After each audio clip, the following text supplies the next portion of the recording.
Well, farmers in southeast New South Wales have lost at least 2,800 animals to bushfires since Christmas.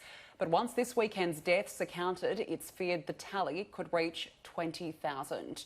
Joining me now live is James Jackson, the president of the New South Wales Farmers Association. James, thank you so much for joining me this morning. No problems, no problem. We're talking numbers here now, almost 20,000 potentially. How big of a crisis is this for farmers? Significant. It's a significant crisis down in southern New South Wales and Australia-wide. The figures could be in the hundreds of thousands. I was speaking to one of my mates on Kangaroo Island yesterday, and he suggested that there could be 100,000 sheep gone on Kangaroo Island. He was burying his neighbour's sheep, 7,000 sheep, destroying the distressed ones and burying them yesterday. So they're still in a lot of trouble on Kangaroo Island, as we have in southern New South Wales. So, the Victorian figures on top of New South Wales figures, the confirmed figures are about 6,500 at the moment, but certainly, as you've suggested, there's a lot more animals destroyed, domestic livestock destroyed than that, and that's not to speak about the native animals. I mean, some of the estimates on the native animals are huge in these public lands. In terms of cattle, dairy, I mean, the losses are massive. How much of an impact is this likely to have on the industry? Huge impact. We're not only seeing, the loss of the livestock. I mean, I've been talking to some of our people down on the southern, and the southern coast, and they're losing their fences. And the livestock, don't sort of wait, for somebody to fix the fence. There's thousands of kilometres of fence, being destroyed in the fires, and the cattle wander off, and it has impacts. It has impacts for, people who are organically certified. They can't go off, geographical areas. Certainly huge impacts. And the impacts are beyond the dairy industry. I mean, it's huge for the dairy down on the south coast, and beef and sheep throughout New South Wales and the rest of Australia. But we see impacts, of these fires right down to, the oyster industry. Certainly the water quality issues with ash in the water. We see horticulture. The people at Batlow, have lost a lot of infrastructure. We see, the honeybees.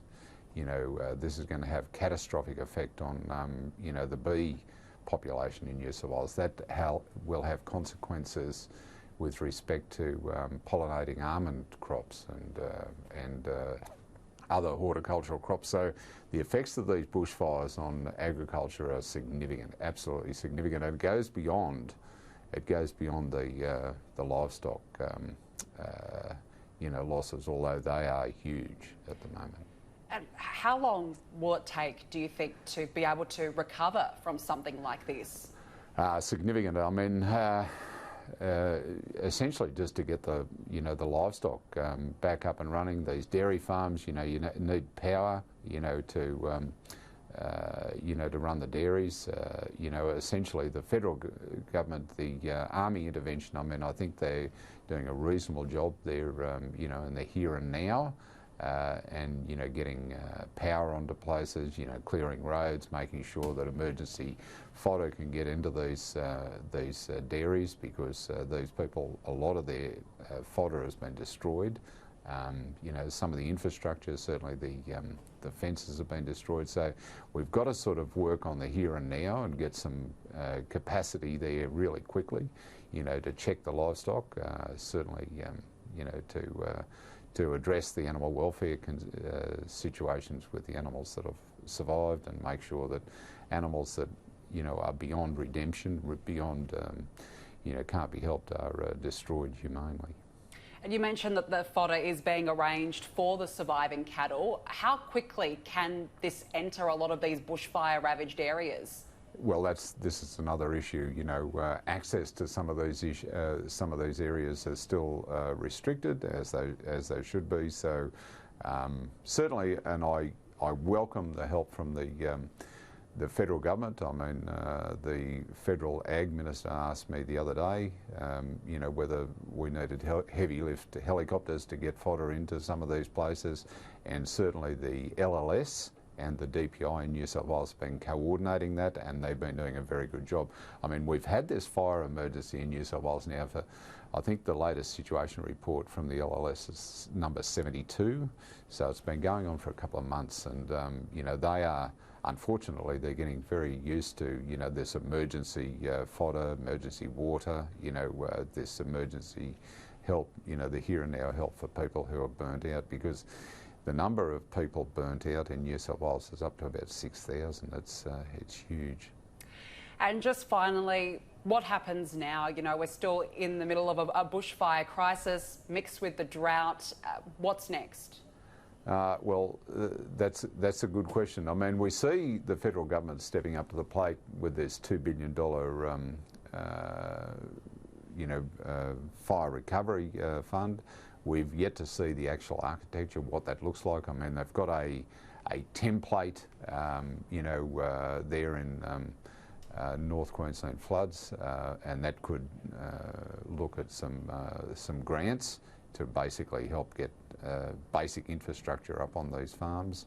But the here and now is pretty critical. Those generators, that fodder supply, you know, for the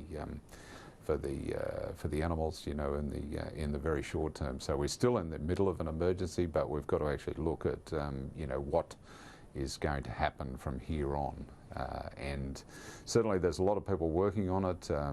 I've got to give a shout out to the LLS and the DPI. I think they've been doing a pretty solid job in New South Wales on addressing this, and this is not something that they've been used to addressing. So you know, not everything will be right every time, but you know, they've been pretty good.